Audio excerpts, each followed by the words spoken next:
Hello, everyone, and thank you for, first of all, joining the group and also hopping on this video where we're going to be, Samantha's going to be talking about some of the ways businesses have been pivoting, changing their operations, and she's right behind me. So we have to use our microphones using the space bar because there's so much echo in the office. But I think we should just jump into it. Cool. Alrighty, so like Mahmood said, I'm Samantha. We own Sprout Digital. We're based in New Bremen, Ohio.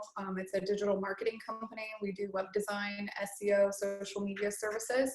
And recently started this Miami Valley business community group as a way for us to all connect and join together and try to get ideas flowing on ways that we can keep our doors open, keep things moving in our area, and help each other out. So this has been something that I've been really interested in recently. Mood can attest that I talked to Zero last night. Literally, he fell asleep while I was talking about ideas on ways businesses can grow, and people that we need to talk to and invite to the group, and just spending a lot of time thinking about how this pandemic is going to affect our business landscape right now and post COVID-19.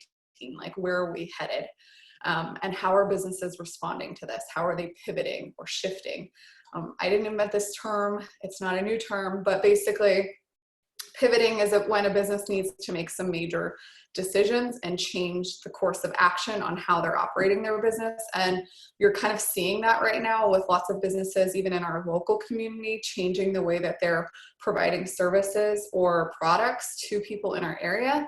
So just really interested in how people are responding, but also interested in some of the non-response from business owners, and really the lack of maybe thinking in the future, like how long is this epidemic, how long is this pandemic going to last, how long is it going to affect the way that we do business. I know a lot of people, they keep looking at, first it was April 1st and now it's May 1st as kind of like when things get back to normal. But the reality is, I think we need to be thinking in a long-term change mentality, that this could affect the way we do business for the next 6 months. We don't know what 6 weeks from now is going to look like from a business landscape, let alone the next year. So how are we going to operate and keep our doors open, keep our products and services flowing? Obviously, I know there's some very restrictive legislature out there that has closed people down. But hopefully this can get us brainstorming some new ideas, maybe ways that we can still get money in the door. So just wanted to, I think, go through some of the ideas that I've been thinking about, things I've been seeing. And I know Mahmood is going to kind of moderate and track to see if there are any questions. You can pop them in the chat. I do think everybody's probably on mute right now. If you're not, mute yourself then. And at the end, we can open it up for some Q&A. You have anything to add to that? No. You're muted.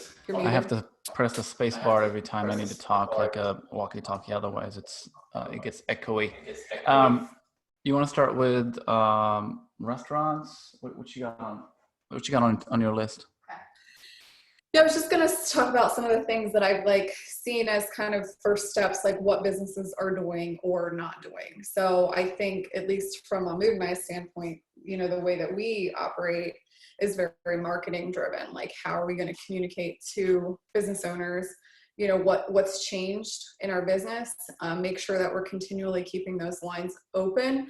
And so it surprised me that there are a lot of businesses that haven't updated their websites. They haven't updated their hours. I mean, I'm not going to name any businesses, but have gone to go pick things up and their hours had changed and it's not online. I checked before I left and the store wasn't open. So I think, making sure that you're updating your Google My Business listing or your Facebook or your website, whatever sort of marketing you do have in place, making sure that you update that and let your customers know how business is changing, what you're doing to provide services or products. Like, how can they get your products? Can they order online now? Can they order through your Facebook page? Are you starting a new Facebook page? Like, what's going on? How do I buy from you? I've seen businesses like dental offices and orthodontic offices that are closed. They've left their AdWords campaigns open. Are you meaning to show us your website? Yeah, I just wanted to show. I just wanted to show like what Google My Business looks like for restaurants and stuff. So this is what it looks like, and it looks like these people have already updated theirs because it does show, you know, takeout and all that stuff. So once you update all of that, it will look like this, and at least people will have an idea. Yeah. And I like dentists and orthodontics, I've seen people have left their AdWords on, so they're still advertising even though they're not open.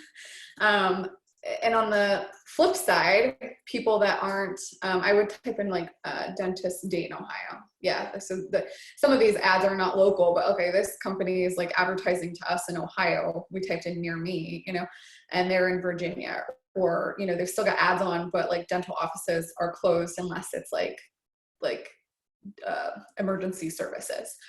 So people are leaving their AdWords on. Waste of advertising dollars. But on the flip side, if you are still in operation, you know, now would be a great time to turn maybe some ads on through Facebook or Google AdWords, because you think about, you know, supply and demand. You've got all your airlines, all of your hotels across the entire country that are not advertising right now because business is bad. So the cost of ads have gone down and the competitors have gone down. So people are kind of waiting for the water to settle. And the reality is we don't know. We don't know if this is going to be 2 months and things get kind of back to a norm, or 6 months or a year from now. So if you are in business, you could consider some advertising. I haven't seen a lot of people jumping on that yet. Mahmoud and I have seen some clients who we opened up a few new accounts this week, people that are like, I had been putting marketing off, but really I should get that done now because I've got some time and I realize that I'm going to need that as soon as we kind of come on the other side of this, you know, the hill. So kind of seeing both sides. But all in all, I think just a lack of updates and really focus on like, where is your marketing going? What are you doing to make sure that you're still letting your customers know what you're doing? If you're open, how do they buy from you? Those kind of things. So I would say that's pivot number one, update your marketing. Make sure you've got it, at least what you've got. If it's just a Facebook page, make sure you're updating it. Make sure it's relevant. If you've got a website, make sure you've updated that. Make sure your customers know what your hours are, or how they can get a hold of you. Or if you're closed, let them know. So that's pivot number one. Do you have anything to add? Well, I just wanted to add the fact that some businesses are going to be pivoting temporarily, but I think a lot of businesses are going to be pivoting. They're going to see kind of like a repositioning of their business, that it's going to be kind of like irreversible. Like you see the example of like yoga studios who are completely switching to online now. So some businesses are going to pivot for a while. Some businesses are going to have to adopt a completely different model, especially when if they're in the instructional business, like teachers, tutors, and also in like the subscription businesses like gyms and like, you know, CrossFit gyms and yoga studios and all that stuff. Great. So, I mean, I think next step is, if you've kind of updated your marketing to where you think it needs to be at this point, is determining what your core business is and figuring out how to make that exist and work over the internet. So to Mahmoud's point, you know, if you're a yoga studio, okay, you obviously cannot bring people into your studio. You're going to be in tight quarters. You're asking people to breathe heavy in and out of their mouth and nose. Like, it's clearly not a viable business when you're trying to be safe during this pandemic. So we've got, you know, a yoga studio who's decided, well, I can still deliver my services, but I need to find a platform to do so online. So we've got people utilizing Facebook Lives, YouTube.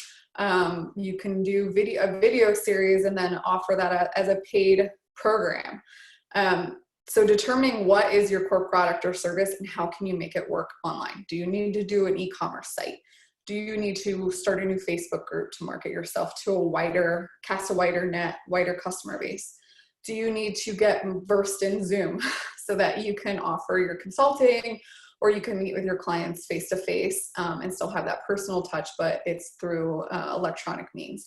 Do you need to offer curbside delivery or delivery services? Like, is that a way that you can continue to move your business forward when everything else is shut down?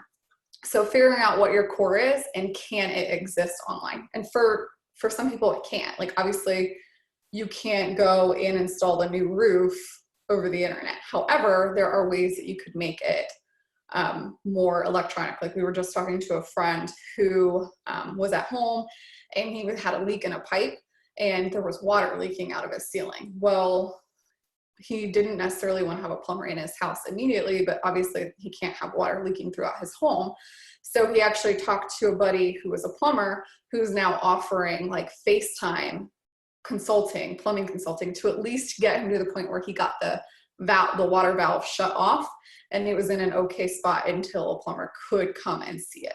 So things like that. And the guy's getting paid for that. You know, he's getting paid over Facebook Pay or whatever, PayPal, so that, you know, he's still making money, but he's not actually inside of people's houses. So there are things, creative ways that you can utilize Zoom or these online platforms, even if you're a service-based, face-to-face industry.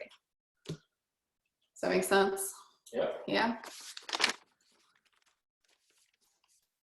So do you think a lot of service businesses are going to be switching to that, like consulting over FaceTime, or like you just mentioned the example of HVAC? Do you think it's going to pick up for other industries? I think the early adopters, it will. They'll recognize that this is something that they should probably do into the future. I mean, just like the yoga studio, if you're able to and even Mahmoud and I, my cousin owns a ballet studio. She's opening up her online classes to people all across the US. And so she's got family members like me who have a 5-year-old girl who wants to be a ballerina. So we were live streaming her Facebook page, but she's also going to be opening it to like online classes that are for pay. So, I mean, if she can get 50 new kids into her ballet classes a week through online means, that's 50 people she never would have been able to reach before that. So I think the early adopters, like even in HVAC and plumbing, will recognize that they can still make money without the cost of having to drive to somebody's house and do like a free consultation. Like people are still buying. There are services that people still need. If you've got a leak, you've got to get it fixed. So yeah, I do think that the smart businesses will realize, like, okay, this is a change I have to make now to survive, but it's a change we're going to keep because it's lucrative. And you won't find that out unless you try it. So however, if you can't pivot, you know, if you're in some sort of industry where you can't provide the services online, you can't sell the products online, or you don't have an e-commerce site, then I think you have to start looking at maybe a more major pivot on how can we, using our existing brand, change what we do without losing the authenticity of who we are. So for an example, there are restaurants, even in Dayton, that, you know, the supply chain for a restaurant is different than the supply chain for a grocery store. So there are restaurants that had stocked up on all of these products and services or products for like March Madness, or even in February for St. Patrick's Day. And so while they're offering takeout food, are also allowing customers to purchase groceries. You know, not everything, but like some of their produce that they had on hand to make salads or burgers or whatever, you might be able to go and buy some of the produce or bread or things like that, because they can still get it. I know there are some bakeries that can get yeast, which, you know, if you're trying to make your own bread, you got to have. So they're able to like now sell yeast at retail along with whatever products that they were already making. Or maybe they need to totally switch because right now nobody's buying donuts and everybody needs yeast. So I think you got to make sure that you're staying true to who you are, but there are ways where you can kind of switch what you're doing for a temporary time being and then still be able to make money and provide services and value to the community. So there are ways to get around that. It's definitely just harder though. Oh yeah, you were just talking about this. You want to talk about that? This is something I just heard about actually this morning. Panera Bread, they're obviously taking a hit from what's going on right now. So they're switching and they're introducing Panera, what is it, Pantry? Yeah, Panera Pantry. And they're going to start delivering groceries now. Well, not delivering, but I think pick up, like you can go and pick up your groceries just like, you know, Kroger Click List, just like the delivery system that Aldi's put in place. They're just following what's going on and, you know, changing their trends because they're hurting pretty bad. Keep having to unmute myself. Yeah, so I mean, that's what the group is here for, guys. Like, that's why we created this group. Can they still see me? I'm still seeing your screen. Okay. That's what they're here for. So, you know, if you aren't sure what you need to be doing, aren't sure how to make money, post it in the group. And I'm going to get to that. That's going to be one of my pivot points, but just make sure you're utilizing the group. That's what we're here for, to provide value in these webinars, but also just day-to-day, you know, troubleshooting. So the next thing I want to talk about is once you figure out once you got your marketing in place, once you figure out what your core product is and how you're going to be able to deliver that online, and that might mean you need to go back to marketing and say, dang, we need an e-commerce site, or we need to figure out the Zoom stuff, or we need to figure out, we don't have a website and we've been meaning to get one, but now we need to go all in on that. Take a look at what your competitors are doing. This is like point number 3, right? So if you're like stuck and you're trying to figure out, you know, unless you're a basket weaver, underwater basket weaver, you've got competitors. So, you know, look at local competitors, look outside your local area, look at Facebook. What are they doing online? What's on their website? You know, what does it show that they're doing? Don't feel bad about benchmarking yourself against your competitors or getting ideas and brainstorming like new things, seeing what other people are doing. You don't always have to be the one that creates the wheel, right? You can just copycat it. So there's nothing wrong with the copycat method, seeing what other people are doing and getting your ideas from that and doing something similar.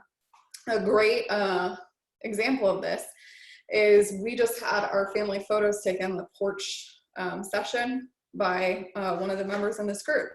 And I had sent her pictures of a post from some person, I think in maybe Dayton, that I saw did this. I thought it was funny that like people were getting together and still having family portraits done and maybe being a little silly about it, making it, you know, quarantine themed.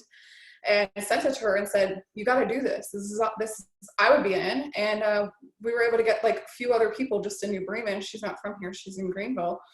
Interested in getting porch sessions done. So like, it wasn't an original idea. It was something that we had seen somewhere else, but there was interest here locally. So yeah, here's a lovely picture of our family and a baby announcement to boot. So, and you know, did she make what she would make on a wedding? No, but still, it's income in her pocket, gets her outside, it gets her doing what she loves. It's the creative side of what she likes to do. So it worked, and it was completely copycatted, taken from somebody else. And she's not the only one. There's another local photographer doing it here in New Bremen as well. So then with that, again, brainstorming ideas, think tank it. Contact your friends, contact your family, contact other business owners. Use the group and post questions in there. Get 4 or 5 people together and start thinking about, you know, asking questions. How could I do this? What services could I provide that I'm not already providing? How could anybody have an idea on how I could do this? And I want to share this idea that I had seen, because like, we're not the only, you know, person that's started a Facebook group ever to help troubleshoot, but I'm in a lot of them. And I thought that this was an interesting one that I'd share with you guys. So there's a woman who posted that she owns a donut shop. She's currently she's able to stay open for deliveries and curbside, but she's looking for ideas on ways to make more money. And she had 39 comments on ways to make money using her donut shop. Everything from doing letter or number happy birthday donuts so that people can buy a donut for somebody's birthday or a special event or something with a letter. Different products that other donut shops sell. Like, I'd never heard of this, but I'd be all for it because I'm a candy person. It's freezer dried Skittles. This person's like, we make really good money on them. Sell yeast. People selling yeast. We mentioned that earlier. Doing a giveaway. Social media contest where people are asked to show their most creative ways to eat a donut. Buy a dozen donuts, get 2 free to share with somebody else. See, donut bingo. Can you share your screen? Are you able to? Yeah, but I'm almost done. Okay. Creating free t-shirt for anybody that buys 2 dozen donuts. Create a GoFundMe or something so that once you hit a certain amount, you'll donate donuts to like hospitals and stuff. So it goes on and on. That was just like 10 of the comments. But again, this is what we mean by think tanking. These are great ideas and things that she should do. Maybe not all of them at once, but when she got outside of her own scope of people that are working for her and started asking to a wider audience, one, there are other donut shop owners in this group giving her great ideas, and there's other people that are just community members that are like, hey, I'd participate in this kind of competition, or Easter donuts for Easter egg hunts in your own yard. Who knows? So think tank it. Feel free to like post it in the group, ask for ideas, and hopefully we can provide some ideas, things that we've seen. I can go look in some of our business groups that we're a part of and see if we've seen anything there. Anything to add on that note? I don't know if you mentioned the kits. I saw some bakery like sending kits to people, like already baked cookies with like a funnel for icing and all kinds of sprinkles and stuff for Easter. That was cool. Like sending that stuff so your kids get like an activity and then they can eat the cookies and stuff. Yeah, and I think we saw a little bit of that copycat method in this area because I the first one I had seen was like in North Star. There's a bakery there that did the kits and they were dropping them off and they sold out like right away. Well, New Bringman's Coffee Shop is doing it now as well for I think cupcakes, because they have cupcakes in house. So like cupcakes for Easter, and again, people are missing birthdays and they're not able to celebrate together. So being able to like order cupcakes and send it to a grandparent or to a grandson or whatever. Yeah, here's kind of the sugar cookie kit. You're really, there you go. And so, I mean, my kids, I didn't show it to them because we've done enough crafts, but my kids would be totally into this. And hey, if we're quarantined much longer beyond May 1st, we'll probably have to do this because I'm running out of ideas. But yeah, great idea. Don't feel shy or scared. It's not like it's patented cookie kits. So, that's a copycat method. I'm sure it was a think tank idea where somebody said, hey, I don't like to cook cookies, but I just like to decorate them because that's the fun part. So could you put together a kit for me and my kids to do that? And they're like, yeah, let's do this at scale. So I think with all that, and we kind of are on this with the yoga studio a little bit, is understanding, you don't want to implement all this change. Like sometimes you have to. It's fight or flight. You're going to either lay down and be like, well, we're out of business right now, or you're going to figure out a way to try to make something work. And on that note, you might discover that something's going to work long term. So, assessing, are these changes going to be a short term or long term play? It might also put into perspective, how much money or how much time you want to invest in it. With the Speakeasy yoga place in Dayton, who's doing these online yoga things, they were just featured on MSN.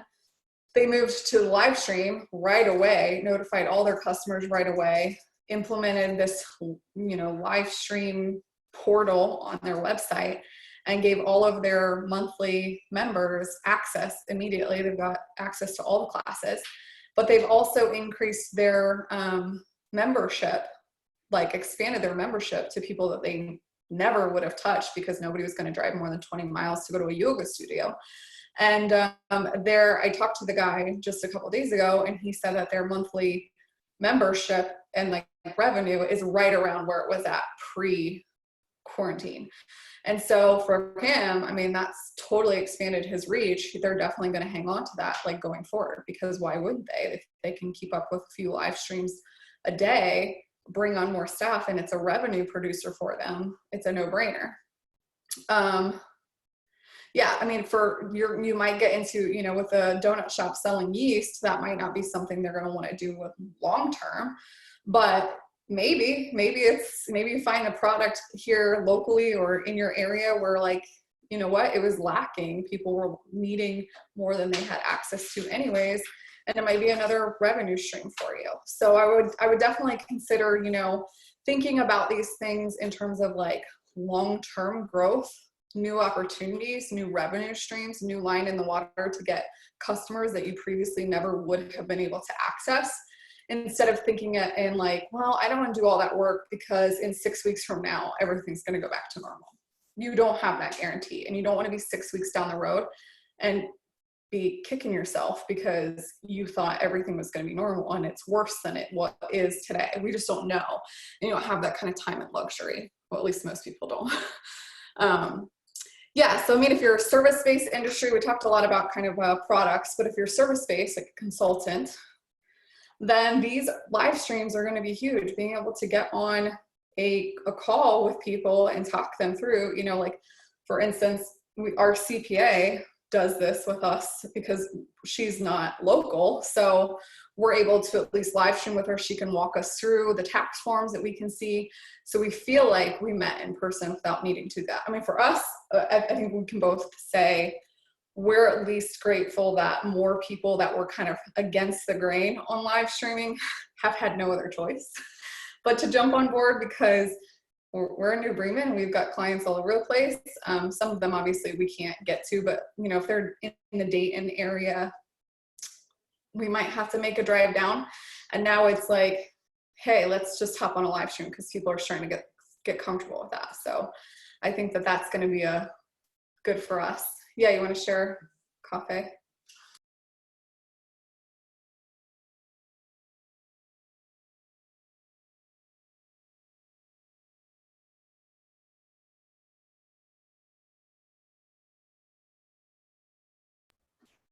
All right.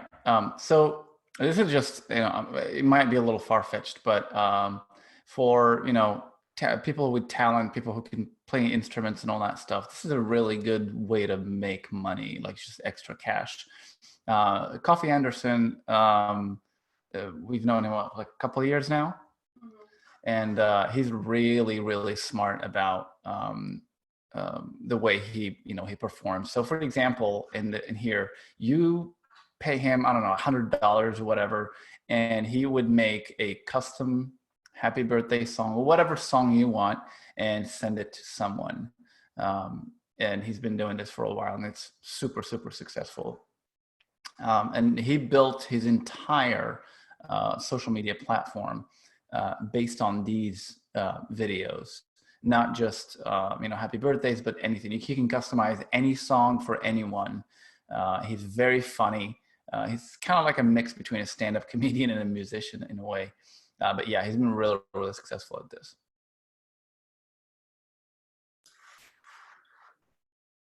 Am I unmuted? I think so. Yeah, and on that note, I mean, if you are one of those businesses that is just, you're closed, you're not able to provide, you know, services or pickup or drop off or delivery or whatever it might be, that doesn't mean that you can't educate and connect with your customers. So I would say, like, as a last resort, if all you have left, it would be to invest everything you've got in terms of your time into the marketing that you haven't been able to put in. So like doing live Facebook or Instagram, whatever your platform is, like vlog style education videos to show your product line, to educate your customers on, you know, the difference between A, B, and C and which one's better and their price points, to talk about how your family's doing, how the business is doing. Don't gold plate it. Don't feel like you've got to get this whole, you know, studio set up and the perfect lighting. I mean, look at my moon. I've got slippers on over here. You know, you just show people your authentic self, show people your products. And there's stores here in New Bremen that I've never been in because I've just never either needed to. I wasn't educated on what they have. And then I get in there and I'm like, wow, I wish I had known that this is what they had. Well, everybody's on their phones right now. Everybody's bored out of their mind at home. And if you're going live to talk about your product line, there's several places that own boutiques here. They're still going live and showing their clothes and everything, things that they're getting in, new merch. But it's also a way for you to just educate people in your community about what you have and get them excited for when they're allowed to leave their house and be like, I'm gonna go visit that place. I've never been inside there. Or I saw that they have a really awesome new display of whatever. And it's a way to like bring people into your store post quarantine. So, don't feel like you've got to just go home, shut yourself in and wait for things to clear up. You should still be taking some action in your business. So I'm just going to go through a few examples of some of the different local and non-local. We've already talked about a few of these, but I just thought this might be, if you're in this industry or an adjacent industry to one of these, it might help you get the juices flowing, but it's definitely not an exhaustive list. And I also want to preface that businesses have had to pivot forever. It's just everybody is having to pivot right now. So you're not alone in this. We just talked about Panera. They're not a small business. That's how Groupon got started. That's how some of like the biggest companies ended up being what they are today. Instagram was not Instagram. They pivoted to just a total photo-based platform after they failed in trying to create something that was similar to Facebook. Groupon was previously like a nonprofit type GoFundMe for foundations, and they couldn't get the money until they met a certain amount, like until people contributed a certain amount. And then they realized, okay, not that many people are charitable, and maybe they'd be more interested in paying towards an event or an activity, and then it became Groupon, and Groupon's now what it is today. So this is not something that's new. It's just not something that maybe you've ever had to do before, or that we've seen at such a exhaustive level. So we've got restaurants that, like we've mentioned, have added some sort of grocery type option. There are other places that have done that too. There's a Ghost Light coffee shop in Dayton that we've seen that have basically turned their corner coffee shop into a corner store. It's like a stop and go. So you can stop there and you can grab like necessity grocery type stuff. Again, because they were previously more restaurant-like than grocery-like, their supply chain is different than a grocery store. So they're able to get some things like milk and bread that maybe grocery stores aren't able to get in the grocery supply chain. CrossFit gyms, we've talked about online platforms and working out, but we've got a CrossFit gym here locally that just doesn't have the capacity or the time to do online. So they're renting out their gym equipment because CrossFitters are pretty diehard and they want to be able to work out. And it's been great publicity for these places because the CrossFitters are posting their WODs on Instagram in their gym or their home gym in their garage, and posting about like how they're still getting together and doing their workouts online, or like sharing their workout of the day. And so it's been a good kind of community bonding for people. What else? Bakers, we've talked about the Easter kits and like DIY cookies. Did you want to say something about what you're showing? No. So this is a restaurant in, I think, Vancouver area, like British Columbia, and they just switched completely to, they're still cooking gourmet food, but it's more like you pick it up, you heat it, and you eat it. Right, and they even dropped the prices, and now they're selling even more. So yeah, this is something that they're probably going to be doing for a while, and it might change their business forever. We've got toy stores here locally, Topsy Turvy here in New Bremen and Tip, that are doing like the Easter baskets, which I think was genius. People aren't supposed to be like leaving their house for non-essential items. Amazon, I don't know if you tried to order anything from them recently, but it takes 3 weeks. We have a birthday boy who just turned 6 upstairs. And so people are kind of in a a rock and a hard place, and Topsy Turvy saw that and recognized that, and they've got the products there. So you could, you know, pay for a certain amount for an Easter basket and get all kinds of goodies filled in it, and then you just pick it up.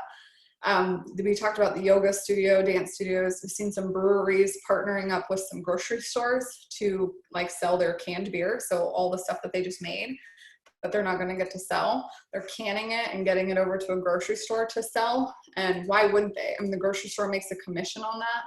Then, and you've got all these local people in the area that like that beer, want to drink that brewery's beer. It gives them another revenue source, but it's a win-win for both the brewery, the local community brewery store, and the grocery store.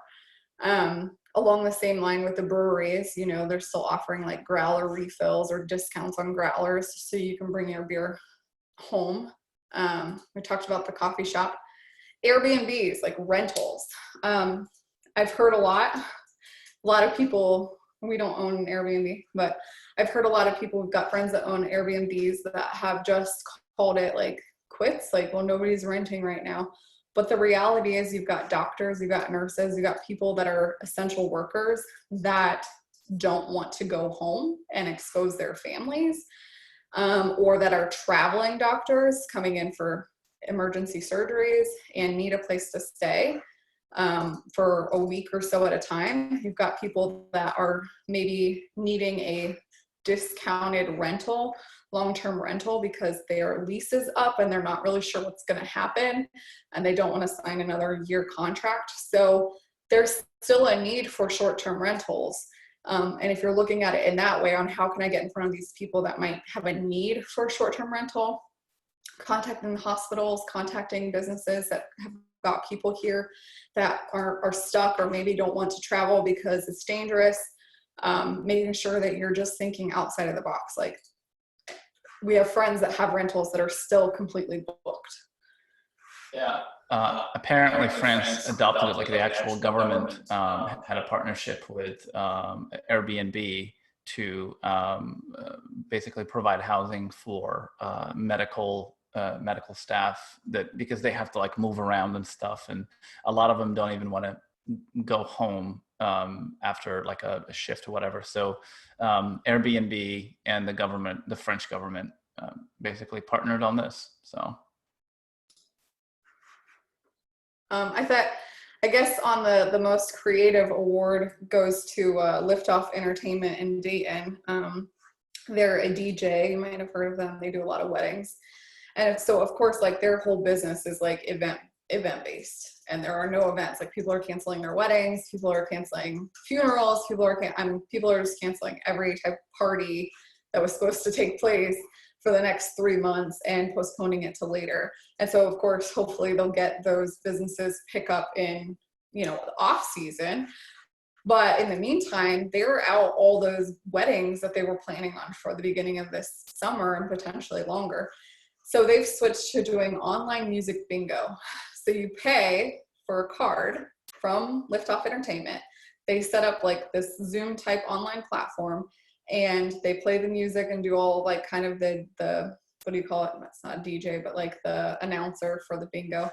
And yeah, they're doing online music bingo. And then they're also partnering up with Sportial. So it's like similar Zoom type conferencing where you can play like live games or sports or Flip Cup. I've heard you can pay to play in a game of home Flip Cup against other people, and they're DJing.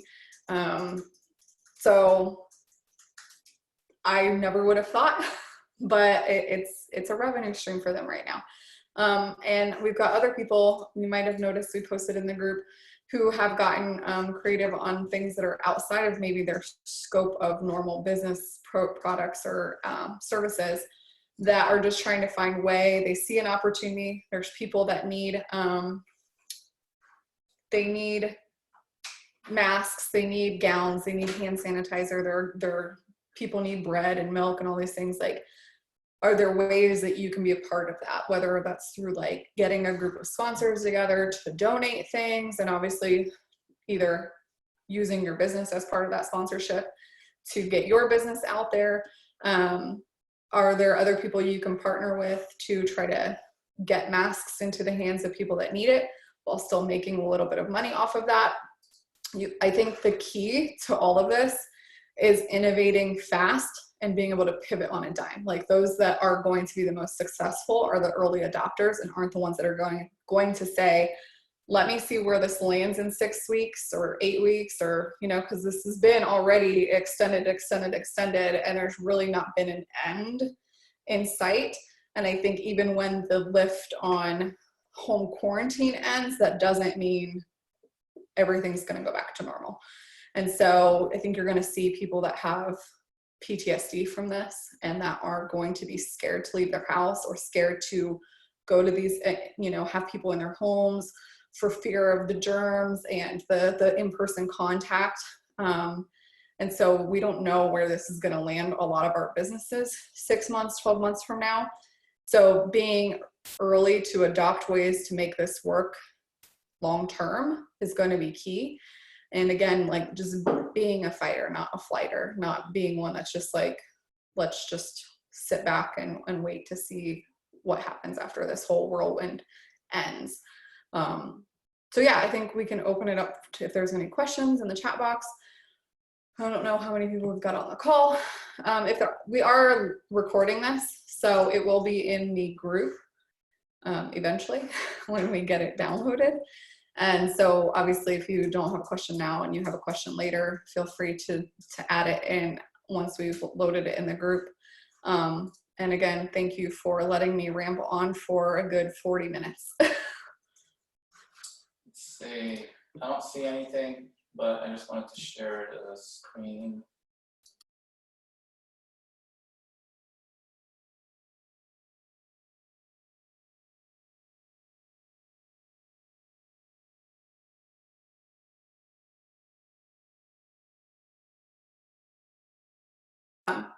Well, I think we will sign off now. And again, thanks for joining us. Well, if you guys have any ideas or things that you would like to see us chat on, again, if you are somebody that can offer some valuable information or ideas or services to the group, please let us know. We would love to have you on a call, so it's not just me and Mahmoud sitting here in our basement talking.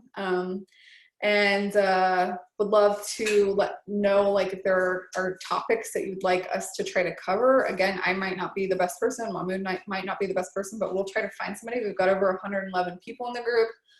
Please continue to add your friends who are small business owners in the area.